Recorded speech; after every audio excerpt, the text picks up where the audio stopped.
मुश्किलों से भाग जाना आसान होता है, हर पहलू जिंदगी का इम्तिहान होता है। डरने वालों को नहीं मिलता कुछ जिंदगी से, लड़ने वालों के कदमों में जहान होता है। So hi everyone, this is your Gaurav भैया।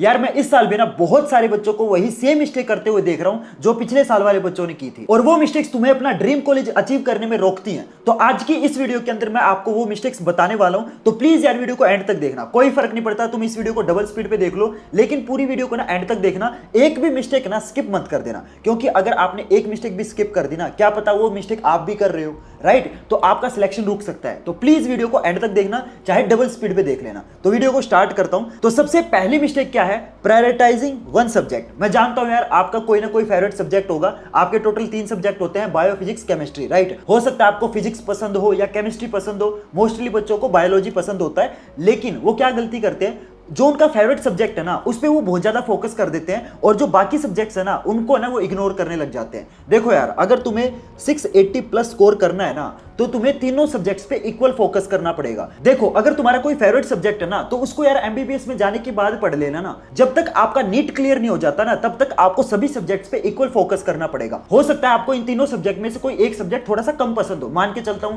चाहे आपको फिजिक्स कम पसंद होगा या फिर केमिस्ट्री कम पसंद होगा, लेकिन अगर आपका टारगेट 680 प्लस है ना, तो देखो यार आपको फिर तीनों सब्जेक्ट्स के अंदर अच्छा स्कोर करना पड़ेगा। किसी एक सब्जेक्ट में या 2 सब्जेक्ट में अच्छे नंबर स्कोर करने से बात नहीं बनेगी, आपको तीनों सब्जेक्ट के अंदर अच्छा स्कोर करना पड़ेगा। इसीलिए मैं आपको बोलूंगा कि आप तीनों सब्जेक्ट्स को है ना इक्वली फोकस करो, आप तीनों सब्जेक्ट्स को इक्वल टाइम दो, तीनों सब्जेक्ट्स के ऊपर इक्वल एफर्ट मारो। बहुत सारे बच्चे क्या करते हैं, वो एक सब्जेक्ट को ना ज्यादा प्रायोरिटी दे देते हैं और बाकी सब्जेक्ट्स को ना थोड़ा सा कम फोकस करते हैं, जिसकी वजह से उनका ना 680 वाला जो मार्क है वो रीच हो ही नहीं पाता है। तो आपको ये गलती नहीं करनी है। आपको अपने फेवरेट सब्जेक्ट की तरफ ज्यादा फोकस नहीं करना, आपको तीनों सब्जेक्ट को अपना फेवरेट सब्जेक्ट मान के पढ़ाई करनी है, ठीक है? इसके बाद आपकी दूसरी मिस्टेक आती है अवॉइडिंग पीवाईक्यूज। मैं जानता हूं यार बहुत सारे लोग आपको बोलते होंगे कि यार पीवाईक्यू करो, पीवाईक्यू करो, और आपने बहुत सारे पीवाईक्यू किए भी होंगे।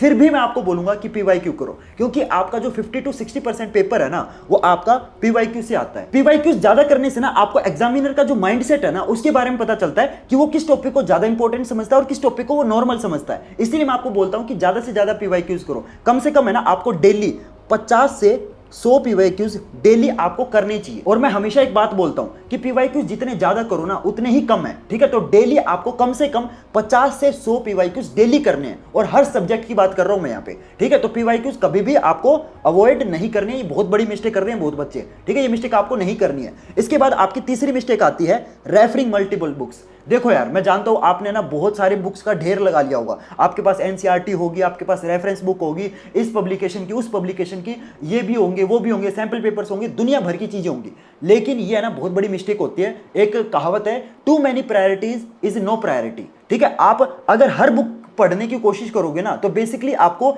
एक भी बुक समझ नहीं आएगी। तो आपको ना स्टेप वाइज चलना है। पहले आपको एनसीईआरटी बिल्कुल घोट के पी जानी है, उसके बाद आपको रेफरेंस बुक्स पे जाना है। बहुत सारे बच्चे क्या गलती करते हैं, वो एनसीईआरटी तो बाद में करेंगे, पहले रेफरेंस बुक करना स्टार्ट कर देते हैं। ये गलती आपको नहीं करनी है, आपको लेवल वाइज चलना है। सबसे पहले आप एनसीईआरटी करोगे, उसके बाद रेफरेंस बुक, और उसके लास्ट में आपको सैंपल पेपर्स करने हैं, ठीक है? मल्टीपल बुक्स एक साथ कभी नहीं पढ़नी है। जब आप एनसीईआरटी पढ़ रहे हो, जब तक आपकी एनसीईआरटी कंप्लीट नहीं हो जाती ना, जब तक आपको एनसीईआरटी बिल्कुल फिंगर टिप्स पे याद नहीं हो जाती ना, तब तक आप किसी और बुक को टच भी नहीं करोगे। बहुत सारे बच्चे क्या करते हैं, थोड़ी देर एनसीईआरटी पढ़ लेंगे, थोड़ी देर रेफरेंस बुक पढ़ लेंगे, थोड़े से सैंपल पेपर कर लेंगे। ये गलती नहीं करनी है।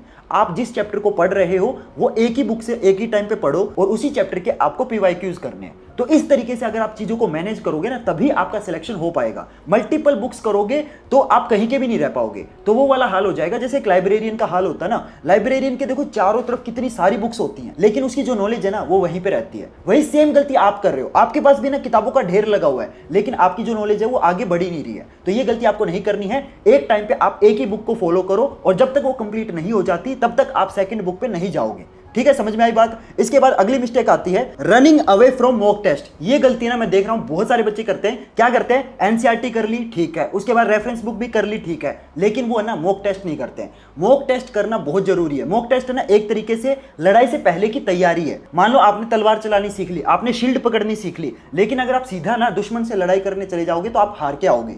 आपको ना दुश्मन से लड़ना भी सीखना पड़ेगा। सिर्फ तलवार चलाने से और शील्ड पकड़ने से लड़ाई नहीं जीती जाती। तो मॉक टेस्ट करना भी उतने ही इंपॉर्टेंट है जितनी एनसीईआरटी बुक करना। तो मॉक टेस्ट जरूर करने हैं, और मॉक टेस्ट कैसे करने हैं वो मैं आपको बता देता हूं। तो मॉक टेस्ट ना आप जब करने बैठो तो बिल्कुल है ना इस तरीके का अपने आसपास एनवायरनमेंट क्रिएट कर लेना कि आप बिल्कुल फाइनल पेपर दे रहे हो। ठीक है, आप अपने फोन में बिल्कुल ना जो टाइमर है ना उसको सेट कर लेना, और बिल्कुल टाइमर के हिसाब से आप कोशिश करना कि आप उस पेपर को सोल्व करो। ये चीज करने से एक तो आप टाइम मैनेजमेंट सीखोगे कि भाई टाइम के अंदर पूरे पेपर को कैसे कंप्लीट करना होता है। दूसरा, आप प्रेशर हैंडल करना सीखोगे, क्योंकि जब जब आपका जैसे जैसे टाइम कम होता जाएगा ना, और जैसे जैसे आपको दिखेगा कि यार टाइम तो कम हो रहा है और मेरे जो क्वेश्चन है ना वो काफी बचे हुए हैं, तो आपके ऊपर प्रेशर बनेगा। तो जो प्रेशर है ना वो भी आप संभालना सीख जाओगे। इसीलिए मैं हमेशा ये बोलता हूं कि जब भी आप मॉक टेस्ट दो ना, बिल्कुल इस तरीके से दो कि आप बिल्कुल फाइनल पेपर दे रहे हो। सारी की सारी बुक्स हटा दो, बिल्कुल ऐसे स्टडी टेबल पे बैठना है, फोन में टाइमर लगाना है, और बिल्कुल ऐसे पेपर को सोल्व करना है जैसे आप बिल्कुल फाइनल पेपर में बैठे हो। इस तरीके से आपको मॉक टेस्ट देने। समझ में आई बात? ठीक है। इसके बाद अगली मिस्टेक आती है कॉपिंग द टॉपर। देखो यार, भगवान ने ना हर किसी को अलग बनाया। अगर आप किसी को कॉपी करने लगोगे ना तो आप उसकी तरह बन पाओगे, और ना जैसे आप पहले थे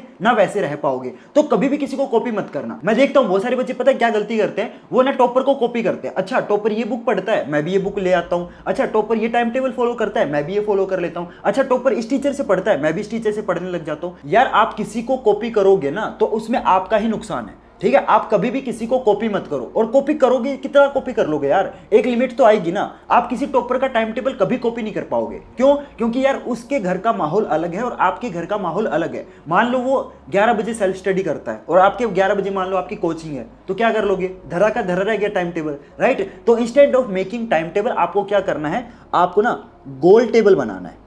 क्या करना है? गोल टेबल बनाना है कि भाई मेरे को आज ये टॉपिक कंप्लीट करना है, मेरे को इस हफ्ते में ये वाला चैप्टर कंप्लीट करना है, मेरे को इस महीने में 4 चैप्टर ये पूरे करने हैं। तो इस तरीके से आप गोल टेबल बनाओ। Instead of making time table, आपको गोल सेट करने हैं कि मेरा आज का गोल ये है, मेरा इस हफ्ते का गोल ये है, मेरे को इस महीने में इतनी चीजें करनी है। ठीक है, और अपने गोल्स को रीच करो। किसी को कॉपी मत करो, कुछ ऐसा करो कि लोग तुम्हें कॉपी करें। एक एग्जाम्पल सेट करो कि भाई तुम खुद टॉपर बन जाओ ना। किसी और को कॉपी करोगे तो यार हमेशा उससे नीचे रहोगे।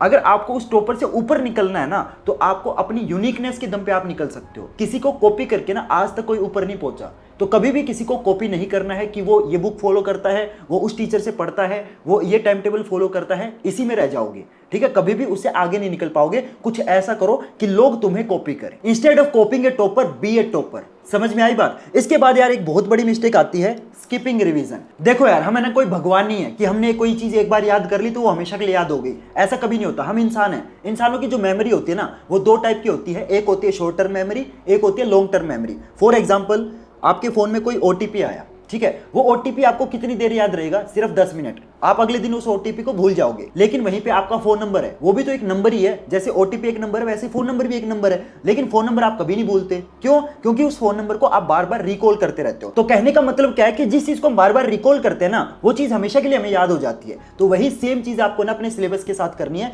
चाहे तुम कितनी भी एनसीईआरटी पढ़ लो, कितने भी रेफरेंस बुक कर लो, कितने भी सैंपल पेपर कर लो, लेकिन अगर आप रिवीजन नहीं करते हो ना तो जो आपने पिछला याद किया ना वो थोड़े दिन के बाद आप भूल जाओगे। तो आपको क्या करना है? आपको अपने पूरे दिन में से ना एक टाइम ऐसा निकालना पड़ेगा जिस टाइम आपको सिर्फ और सिर्फ रिवीजन करनी है। और रिवीजन करने का सबसे बेस्ट टाइम होता है आपका मॉर्निंग का टाइम। तो आपको क्या करना है? कल जो भी चीज आपने पढ़ी है ना वो आपको बस अगले दिन उठ के ना सिर्फ रिवाइज करनी है। और इस चीज का ना रूटीन बना लो कि आपको ना पूरे दिन का ना एक रूटीन बनाना पड़ेगा कि भाई मैं सुबह के टाइम क्या करूंगा? सिर्फ और सिर्फ रिवाइज करूंगा। और ये चीज आपको डेली करनी है। कभी भी है ना रिवीजन को स्किप नहीं करना है। जो बंदा रिवीजन को स्किप करता है वो याद तो चीजें करता जाएगा, नई नई चीजें याद करने से आप टॉपर नहीं बनोगे, बल्कि आपने जो पुरानी चीजें याद की है ना उसको साथ साथ रिवाइज भी करना है। ताकि ऐसा ना हो कि आप नई चीजें तो याद करते जा रहे हो लेकिन पुरानी चीजें भूलते जा रहे हो। तो पुरानी चीजों को रिकॉल करते रहना है ताकि वो जो चीज है वो आपकी शॉर्ट टर्म मेमोरी से लॉन्ग टर्म मेमोरी में शिफ्ट हो जाए। Clear everyone? समझ में आया? इसके बाद अगली मिस्टेक आती है कंपेयरिंग विद फ्रेंड्स। देखो यार, मैं जानता हूं यार जब हमारे दोस्त हमसे आगे निकल जाते हैं ना तो थोड़ा सा बुरा फील होता है, सबको फील होता है। यार उसके तो इतने अच्छे नंबर आ गए, उसका तो सिलेक्शन हो जाएगा, मैं रह जाऊंगा। यार उसका तो सिलेबस इतना कंप्लीट हो गया, मेरा तो उतना भी नहीं हुआ। यार ये सारे के सारे ना नेगेटिव थॉट्स हैं। ठीक है, जब तक आप अपने दिमाग से ये नेगेटिव थॉट्स नहीं निकालोगे तब तक आपका सिलेक्शन नहीं होगा। किसी और से कंपेयर करने की बजाय आप खुद को ना खुद से कंपेयर करो। आप ये सोचो कि यार मेरे पिछले मॉक टेस्ट में ना 450 आए थे, इस बार मैं 500 लाऊंगा। ठीक है, इस बार मेरे 500 आ गए, इस बार मेरे को 550 लाने, 550 आ गए, 600 लाने। तो आपका कॉम्पिटिटर है ना आप खुद हो। जब तक आप अपने दिमाग में ये चीज डिसाइड नहीं करोगे कि यार मेरा तो हो जाएगा सिलेक्शन, तब तक कोई और आपका सिलेक्शन नहीं करवा सकता। इस दुनिया में कोई आपका सिलेक्शन करवा सकता ना तो वो एक ही इंसान है, और वो इंसान आप खुद हो। जब तक आप खुद को ये नहीं बोलोगे ना कि यार मेरा सिलेक्शन हो जाएगा, तब तक आपका सिलेक्शन नहीं होगा। खुद को बिलीव दिलवाओ, और डेली आपको खुद को ना ये चीज बोलनी पड़ेगी कि नहीं यार, I can do it and I will definitely do it. फर्क इस चीज से नहीं पड़ता कि तुम अपने दोस्त से कितना आगे हो या कितना पीछे हो, फर्क इससे पड़ता है कि क्या तुम डेली इंप्रूवमेंट कर रहे हो, क्या तुम डेली अपने सिलेबस में, अपनी तैयारी में, अपने सिलेक्शन की तरफ इंप्रूवमेंट दिखा पा रहे हो। अगर इसका आंसर यस है ना, तो मतलब तुम बिल्कुल सही ट्रैक पे हो। तुम बस खुद से कंपीट करो, किसी और से कंपटीशन करने की कोई जरूरत नहीं है।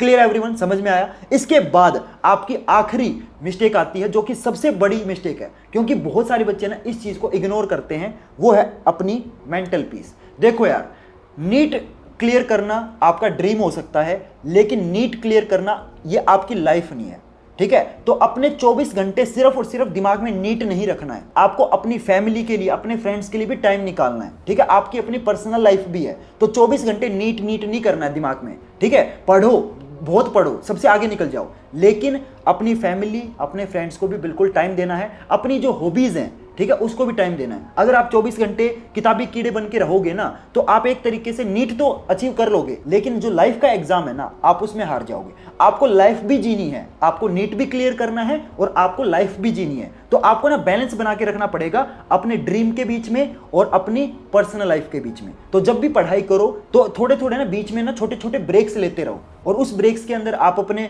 पेरेंट्स के साथ टाइम स्पेंड करो, अपने दोस्तों से बात करो। और जब भी आप अपने दोस्तों से बात करो ना, तो ज्यादा नीट के बारे में बात मत करो, ठीक है? नीट के अलावा भी बातें करो, ठीक है? वो आपके पर्सनल लाइफ है, आपकी कुछ हॉबीज होंगी, हो सकता है आपको गिटार बजाना पसंद हो सकता है आपको गाना गाना पसंद हो, आपको डांस करना पसंद हो, आपकी कुछ ना कुछ हॉबीज होंगी, तो उसको भी टाइम दो। समझ में आई बात? तो आपको ना अपनी जो मेंटल पीस है ना, इन द एंड आपको ना इंसान को खुश रहना है, ठीक है? चाहे वो नीट क्लियर करके खुश रहे या फिर नीट ना क्लियर करके खुश रहे, मेन गोल होता है खुश रहना जीवन में। अब जिन लोगों का नीट क्लियर नहीं होता, क्या वो जीवन में खुश नहीं रहते? क्या खुश तो रहते हैं। तो खुश रहने के बहुत सारे तरीके हैं, उसमें से एक तरीका आपका नीट है। और मैं हमेशा एक बात बोलता हूं कि नीट है ना बहुत कुछ है, लेकिन नीट सब कुछ नहीं है। समझ में आई बात? तो अपनी पढ़ाई और अपनी पर्सनल लाइफ के बीच में आपको बैलेंस बनाना है। Clear everyone? तो गाइज ये थी आपकी मेजर मिस्टेक्स, जो बहुत सारे बच्चों को मैं अभी करते हुए देख रहा हूं। तो प्लीज यार एक बार मेरे को कमेंट करके बताना कि आप इन मिस्टेक्स में से कौन सी मिस्टेक कर रहे थे, ठीक है? मेरे को एक बार प्लीज कमेंट करके बताना,